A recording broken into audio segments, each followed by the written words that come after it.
নমস্কার, আমি দেবজ্যোতি ওরফে রান্তু। আপনারা দেখছেন রান্তুর ছাদ বাগান।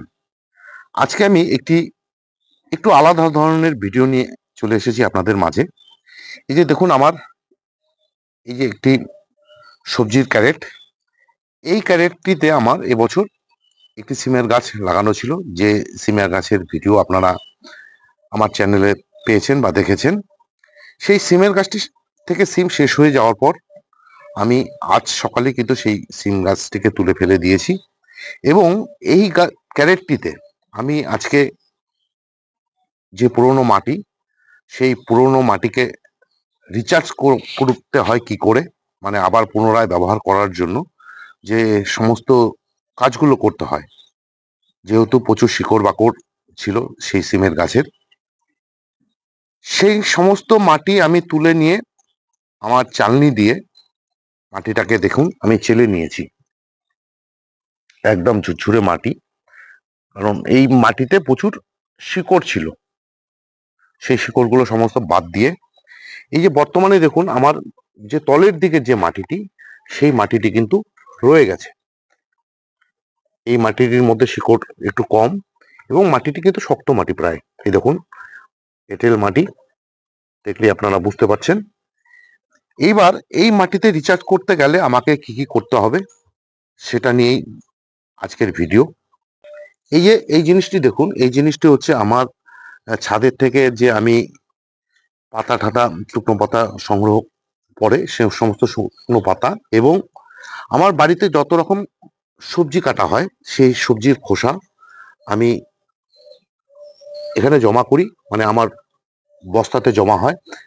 তার থেকে আমি সেই সমস্ত জিনিস নিয়ে এসেছি। প্রথমে আমি কি করব, এই যে 3 ইঞ্চির মতন যে মাটির লেয়ারটি রয়ে গেছে, এই 3 ইঞ্চি মাটির লেয়ারের উপরে আমি কিন্তু এই যে সবজির যে খোসাগুলো বা পাতার যে পুরোনো পাতা যেগুলো সেগুলো দেখুন আমি ঢেলে দিলাম। ঢেলে দিয়ে একটি দেখুন লেয়ার তৈরি করে দিচ্ছি।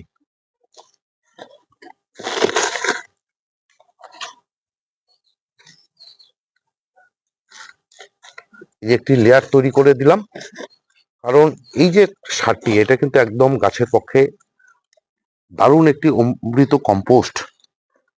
এবার কি করব আমি,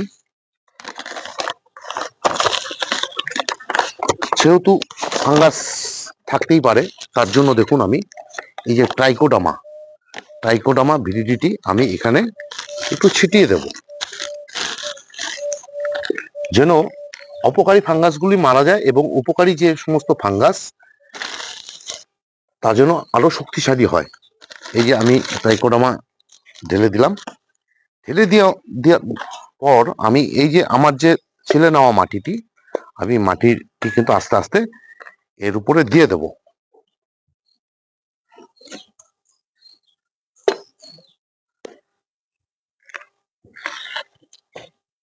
আমি দিয়ে দিচ্ছি একে একে মাটিগুলো। এই যে আমি দেখুন মাটি দিয়ে একদম মোটামুটি ভর্তি করে দিলাম। এবার কি করব, এবার আমার যে 1 বছরের পুরনো গোবর সার রয়েছে, সেই 1 বছরের পুরনো গোবর সারটি, যে দেখুন 1 বছর পুরনো গোবর সার, সেটাকে আমি ছেলে নিয়েছি।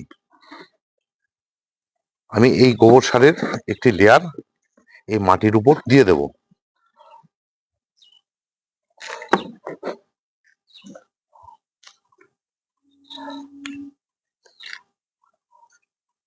এই মাটির উপর আমি গোবর সারের লেয়ার দিয়ে দিলাম। যেহেতু পুরনো গোবর সার, ফাঙ্গাস জনিত কোনো কারণের জন্য মাটি না হয় এবং মাটিটি শোধন করা হয়ে গেল এই ট্রাইকোডামা দিয়ে দেওয়াতে। এবার আমি কি করব, এই মাটির উপরে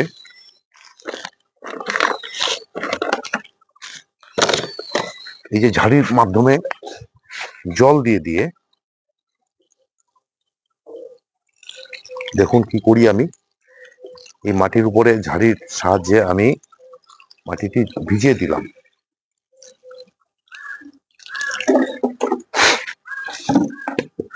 ভিজিয়ে দেওয়ার পর এই যে আমি একটি সাদা প্লাস্টিক নিয়েছি, এই প্লাস্টিক দিয়ে আমি মাটিটিকে ঢেকে দেবো।